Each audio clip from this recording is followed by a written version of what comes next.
Good morning, my fellow YouTubers. Couple of very interesting questions that were posed at my video. Is being gay a choice? My experience. It's a response video to is being gay a choice? First of all, Pehei posed a very interesting question, and Clemson 1111 also. I wanted to answer these via video because there's too much really to write in the comments.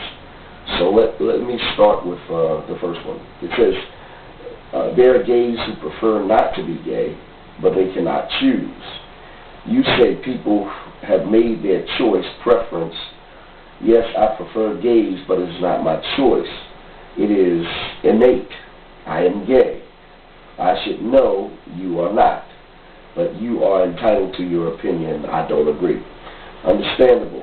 You don't agree with my opinion. I don't agree with yours. First of all, I want to point out that I did not say being gay was a choice. I said it was a preference. Now let me explain where I'm differentiating choice and preference. Okay.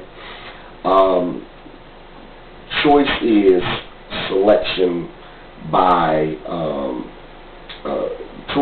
choice is selection by elimination of non-choice, basically. I mean, in other words, if you walk into a restaurant and you look at a menu and you say, you know, I believe I'll have the steak, or I believe I'll have the chicken. Well, you've made a choice. Preference is a little bit different. Preference is selection by what is best or what feels best to you.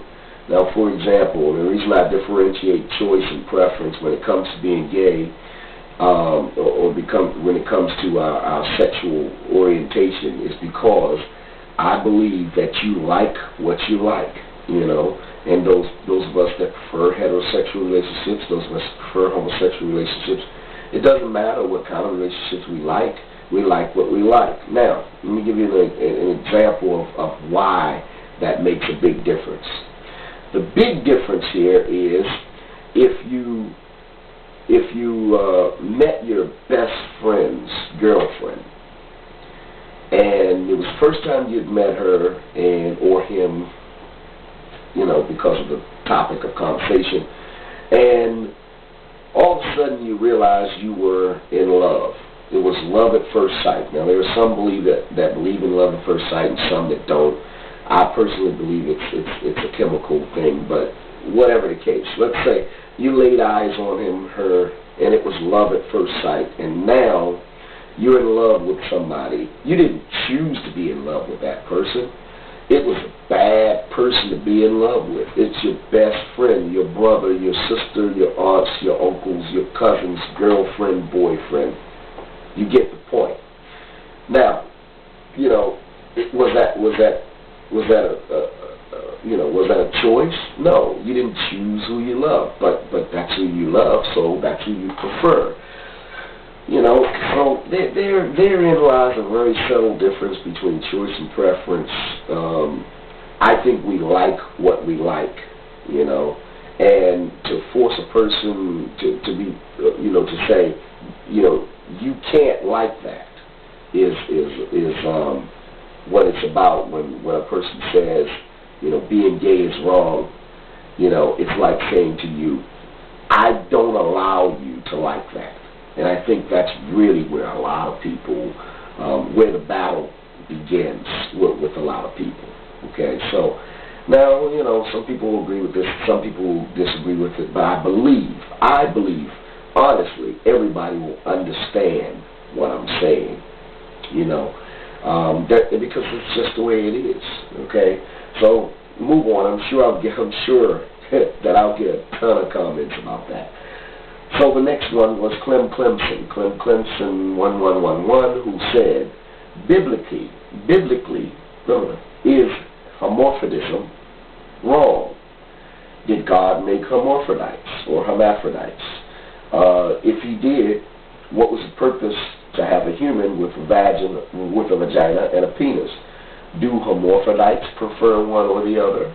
Now, he said his answer was no. I disagree with you. I believe that hermaphrodites do have a choice like everybody else. They prefer one or the other. They get more sexual stimulation from one organ than they do another. They prefer sex with one organ than they do another. Now, as far as hermaphrodites or hermaphrodites, whichever pronunciation you prefer, as far as it being wrong biblically, I think the physical condition is neither right or wrong.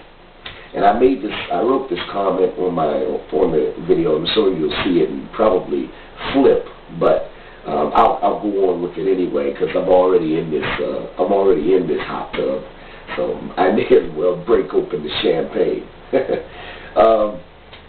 Recently, I saw a picture on a science journal or a science website somewhere. I can't remember which one, or else I'd post it. Of a baby who was born with 3 legs.